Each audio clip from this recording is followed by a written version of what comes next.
How to make BigCommerce account for free. Hi guys, welcome back to the channel. In this video I am going to show you how you can do it easily. So the steps are very simple and easy, so you have to follow me along the video. So now let's get started.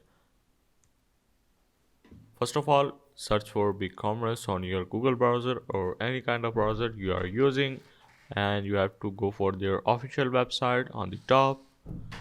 Once you have entered here, you have to click on this login on the top right. Simply click on it.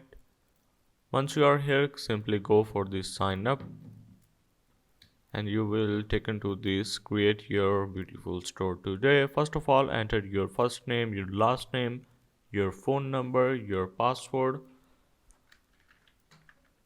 and once you are done, you have to enter your store name, whatever it is.